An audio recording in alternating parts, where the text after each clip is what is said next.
Assalamualaikum warahmatullahi wabarakatuh. Waalaikumsalam warahmatullahi wabarakatuh. Saya Aisyah Putro dari kelas PAI K2 PAIG. Di sini akan mempresentasikan modul ajar saya yaitu untuk kelas 5 dengan tema menganalisis makna zakat. Nah, subtemanya adalah zakat fitrah. Kompetensi awal di modul ajar saya yaitu peserta didik dapat menganalisis makna zakat. Sedangkan profil pelajar Pancasilanya yaitu ada bergotong royong, mandiri, dan bernalar kritis. Untuk sarana prasarana ada laptop, LCD proyektor, kemudian buku guru, buku siswa, Al-Quran, dan hadis. Kemudian model pembelajarannya yaitu menggunakan model pembelajaran PBL dan metode pembelajaran game ranking 1. Untuk tujuan pembelajarannya, melalui metode game ranking 1, peserta didik dapat menganalisis makna zakat dengan benar. Untuk kegiatan pembelajarannya, kegiatan pembukanya yaitu yang pertama mengondisikan kelas, yaitu dimulai dengan salam dan doa bersama-sama, serta memeriksa kehadiran dan kesiapan peserta didik.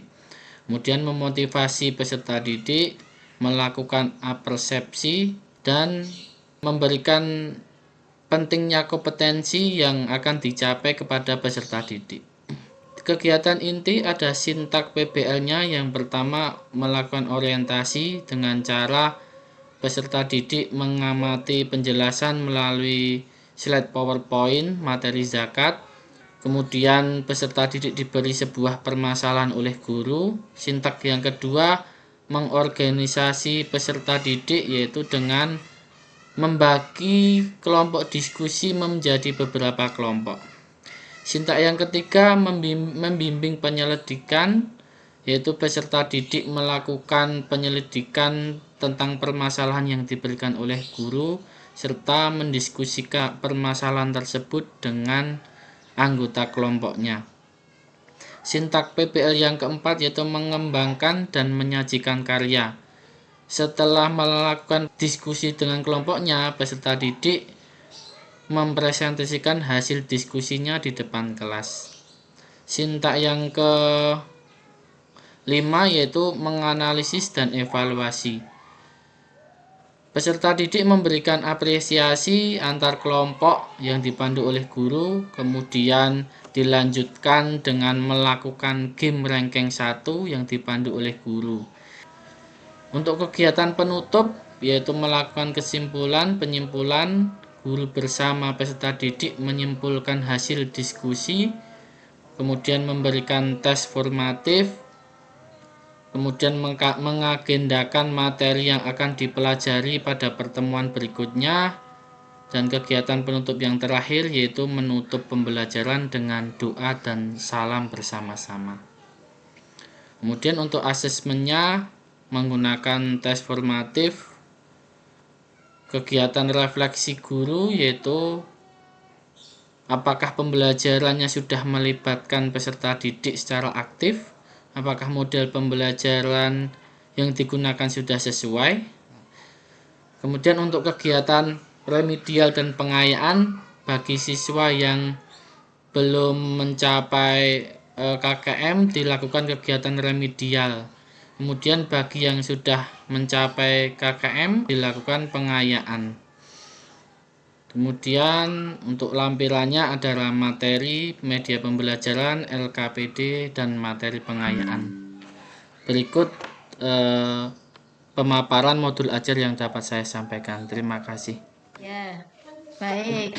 Tadi sudah disusun ya modul ajarnya dengan rinci. Sekarang teori belajar apa yang melandasi penyusunan modul ajar tersebut?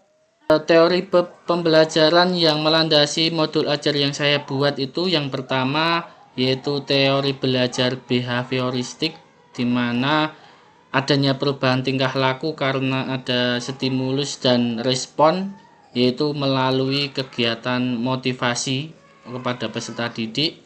Kemudian ada teori belajar konstruktivistik, yaitu siswa membangun pengetahuannya sendiri, guru itu hanya memberikan fasilitas. Kemudian ada teori belajar humanistik, di mana peserta didik itu bebas belajar sesuai dengan bakatnya. Kemudian teori kognitivistik, di mana guru itu memberikan pertanyaan-pertanyaan untuk melihat kemampuan atau pengetahuan peserta didik, yaitu melalui game ranking 1. Yang terakhir sosial, itu guru itu memberikan contoh kepada peserta didik. Ada teori baru lagi, teori sibernetik. Kan tadi menggunakan game ranking 1 toh. Yeah. Game ranking 1 kan sudah sibernetik, ya, cyber. Ya, menggunakan cyber, toh. Selanjutnya dari modul ajar tersebut kan tadi ada disusun tujuan pembelajaran, terus ATP. Tujuan pembelajarannya apa tadi? Satu saja. Tujuan pembelajarannya tadi melalui metode game ranking 1, peserta didik dapat menganalisis makna zakat dengan benar. Terus ATP-nya? Melalui hasil tes tertulis menunjukkan peserta didik mampu menganalisis makna zakat. Nah, itu alurnya bagaimana? Melalui guru memberikan penjelasan dulu mengenai zakat, Bu. Yeah. Baik, kemudian di modul ini juga ada pendekatan. Kan tadi menggunakan game ranking 1, berarti pendekatannya menggunakan pendekatan apa? TPACK. TPACK kan teknologikalnya Yeah. game ranking 1. TPACK. Terus pedagogikalnya apa? PBL. Problem Basic Learning, model model PBL. yaitu pedagogikal. Terus content knowledge-nya? Materi tentang zakat. Ya, jadi menggunakan TPACK, gitu ya. Terus ini untuk menguji bahwa siswa itu sudah memahami kan, kemudian dibuat instrumen asesmen. Nah, instrumen asesmen itu tentunya yang terkait dengan kurikulum merdeka ini adalah untuk mengembangkan apa? Keterampilan apa? Keterampilan berpikir, bernalar kritis. Ya, bernalar kritis, terus apa? Kolaboratif, kemudian komunikatif, dan creativity. Soal-soal yang dibuat pun itu juga akan untuk mengembangkan kemampuan tersebut. Nah, soal yang bisa untuk mengembangkan kemampuan tersebut harus berbentuk apa? Berbentuk HOTS, Bu. Soalnya HOTS. Ya, soal HOTS. Coba soalnya seperti apa? Nomor 4. Peserta didik diharapkan harus mampu menganalisis berapa kilogram zakat yang harus dikeluarkan kepada seluruh keluarganya Pak Harun. Ya, baik. Kemudian P5-nya proyeknya apa ini?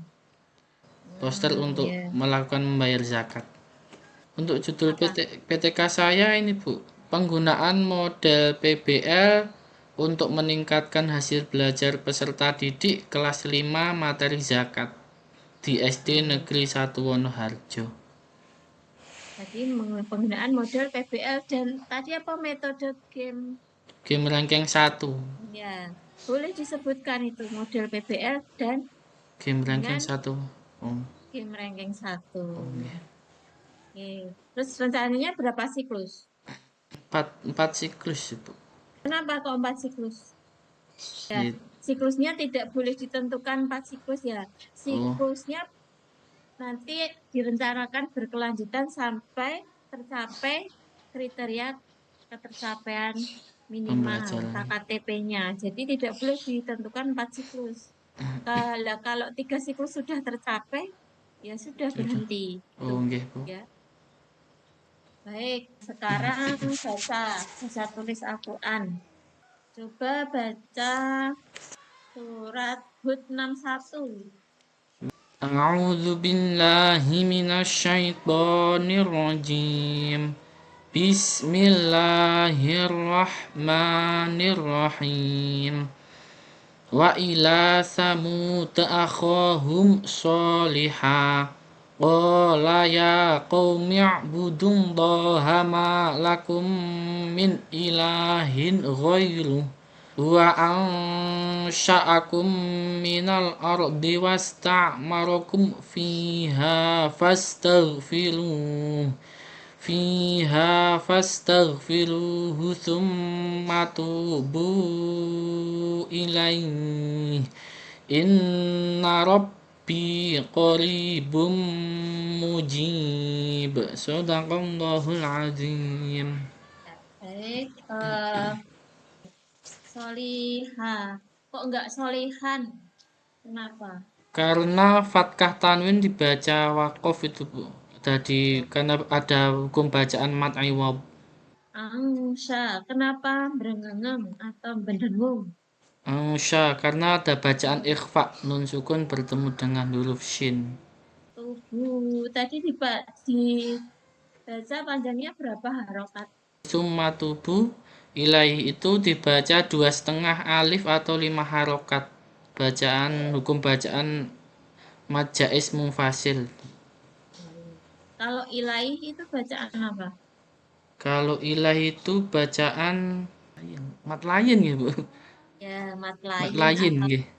kalau Lain. inna itu apa? Bacaan apa? Inna itu bacaan gunnah, Bu. Nun tasdid gunnah.